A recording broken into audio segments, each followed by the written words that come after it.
I think if more people spent time around a river, their lives would probably improve, particularly emotionally.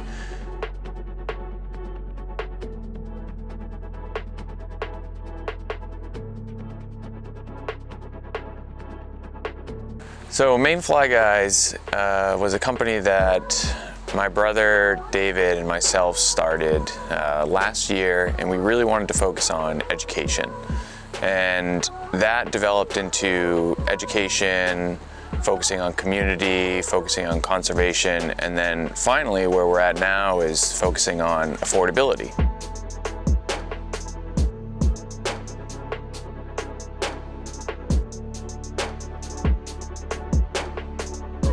For education, we think that a more informed angler will create a better fishery. Conservation efforts are not as prevalent as we would like them to be in Maine, particularly with the fisheries that we have present in Maine. We feel that the state and some organizations are not doing as much as they could. And we just want to keep pushing that message that there's always more to be done.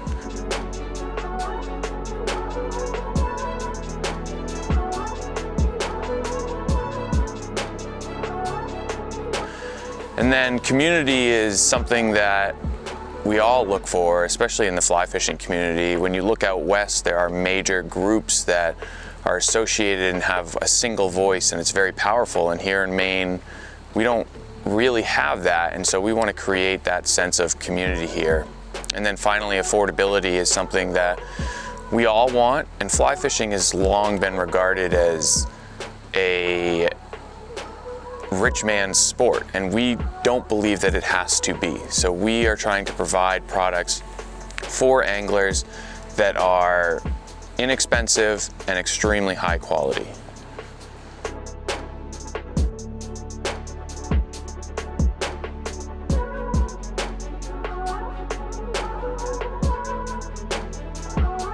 I started fly fishing when I was around 18, and my friend introduced me to it. You know, I had been fishing my whole life with rod and reel, you know, worm and bobber when I was a kid with my dad on little brook trout streams in Maine. And when I was introduced to fly fishing, it really brought a whole new aspect to what fishing was. And that really developed into an obsession for me.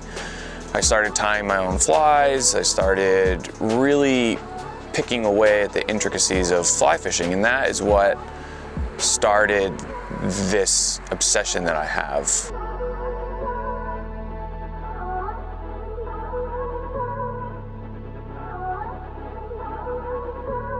On top of that, I studied fish for a while. I went to school for about 8 years to study Maine fisheries.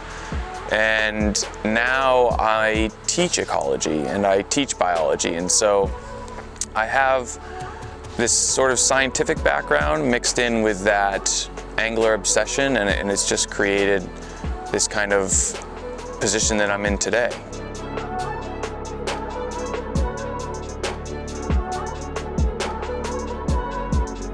Well, first off, I was so bad at fly tying when I started. I was so bad. I mean, unbelievably bad. I still have the first fly that I tied, and it's just atrocious. I mean, it's horrible. So, you know, it's difficult to start. And most people think, oh, well, I can just start and I'll be okay. And it's just not that simple. It's a little easier now.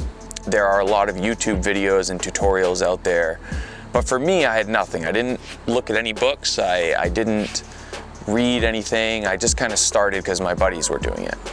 And so it took me many years of struggle and many, many, many hours to even become decent at fly tying, where I felt comfortable using my own flies to fish. Those agonizing years are the reason that I am kind of successful at fly tying now, because when I look back on it, to suffer for 6 hours a day to tie like 3 flies, you know, now what I'm doing, all I have to do is look back and think, man, things were a lot worse back then, so I'm gonna be just fine now.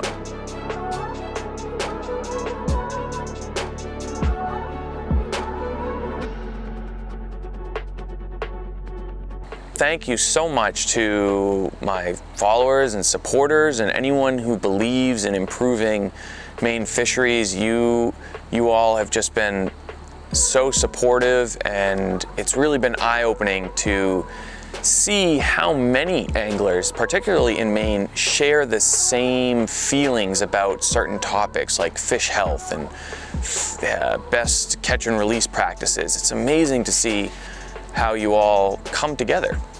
And so I just wanted to say a huge thank you for supporting us, for believing in us, and moving forward, you know, I will be relying on you to improve these fisheries, to relay our message, and for that responsibility that you take on as a fly fisherman or a fly angler, that responsibility is just unbelievably powerful. And for you guys to take that on is something that I really admire, and I really am so thankful for that we have people like that that are willing to take on the extra bit and to really voice their opinion and really say what might not be popular, but it's what they feel in their heart. So I just wanted to say, again, a huge thank you to everyone who's following us or who's supporting us. You all make this possible, and without you, it just would not be possible. So thank you so much from the bottom of our heart.